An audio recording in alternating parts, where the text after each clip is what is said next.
मेरी शादी भी एक साधक परिवार में ही हुई।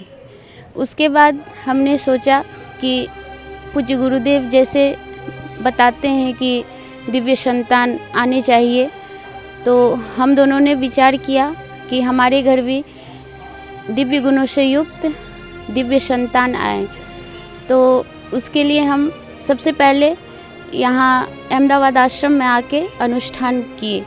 पूज्य गुरुदेव जो बताते हैं वो 2 महीने तक मैं उसी अनुसार की। 2 महीने का जब मेरा गर्भ हुआ तो बापूजी के प्रेरणा से चल रहे दिव्य शिशु संस्कार सेवा से मेरा संपर्क हुआ और उन्होंने मुझे एक किट दी। उस किट में जो लिखा था, जब ध्यान करना था, सब मैंने की। और जैसे स्तोत्र पाठ, श्री आशा रामायण पाठ, योग वशिष्ठ, अष्टावक्र गीता, श्रीमद् भागवत कथा, सब मैं सुनती थी। और पूज्य बापू जी जो नियम बोलते हैं, जप करना, सत्संग सुनना, सत्संग तो मैं 24 घंटा सुनती थी, सोते जागते हमेशा सत्संग सुनती थी। सूर्य को अर्घ देना, बाकी गौ सेवा सब मैं करती थी। ठीक 9 महीने बाद मेरी प्रसूति हुई और उसमें भी पूज्य गुरुदेव जो नियम बताते हैं, जैसे जीभ पे सोने के सिलाई से ओम और ह्रीम लिखना, और इसके पिताजी इसके कान में ओम ओम ओम अश्मा भव, ओम ओम ओम 7 बार बोल के फिर परशु भव, ये भी इसके कान में बोले। और सबसे महत्वपूर्ण बात कि इसके कान में संसार का कोई इधर उधर की बात जाए, उससे पहले ही मैं इसे अपने ब्रह्मनिष्ठ गुरुदेव की सत्संग इसे आधा घंटा इसके कान में डाली। इसका परिणाम ये हुआ कि जब बाबू छोटा था और इसे रोना आता था तो मैं इसके कान में श्री आशा रामायण के पाठ या सत्संग गुनगुनाती थी। फिर इसे कभी लोरी की ज़रूरत ही नहीं पड़ी, यही इसकी लोरी थी और ये शांत होके सो जाता था। जब ये बोलना सीखा तो सबसे पहले इसके मुंह से तो ओम का उच्चारण निकला, और जब ये 1.5 साल का था, थोड़ा बहुत बोलने लगा, तो मैं इसे स्तोत्र पाठ ये कराने लगी। उसका परिणाम ये हुआ कि मुझे पता ही नहीं चला कि ये कब कंठस्थ करने लगा।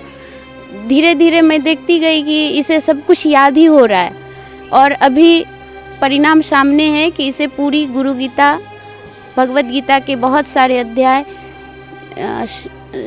हनुमान चालीसा, आदित्य हृदय, पुरुष सूक्त और बहुत सारे स्तोत्र इसको याद कंठस्थ हैं।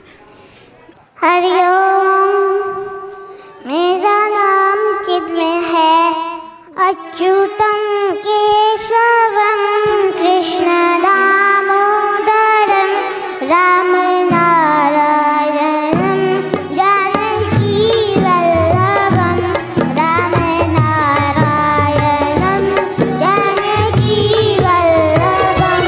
कौन कहते हैं भगवान आते नहीं, कौन कहते हैं भगवान आते नहीं।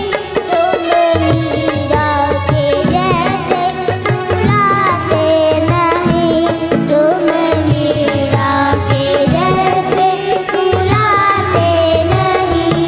अच्युतम केशवम कृष्ण दामोदरम, अच्युतम केशवम कृष्ण दामोदरम राम नारायणम जानकी वल्लभम राम नारायणम जानकी वल्लभम। ये छोटे छोटे बच्चे जो बहुत ही अच्छा भजन इन्होंने गाया। सुबह ब्रह्म मुहूर्त में उठ के नहाना, रोज ऋषि स्नान करता है, बोल के करता है कि मुझे ऋषि स्नान ही करनी है, और जप करता है, प्राणायाम करता है, ध्यान में भी बैठता है। इसलिए मैं चाहती हूँ कि बापूजी की प्रेरणा से जो ये दिव्य शिशु संस्कार सेवा चल रही है, इससे सभी बहनें जुड़ें, क्योंकि ये करने से मुझे तो ये अनुभव हुआ कि ये कितनी बड़ी अनुभव है कि मतलब अपने गर्भ में ही मनचाही संतान प्राप्त करना, उसे जैसा चाहे वैसा बनाना, ये तो ईश्वर भी नहीं करते हैं और वो पूज्य गुरुदेव की कृपा से हो रही है।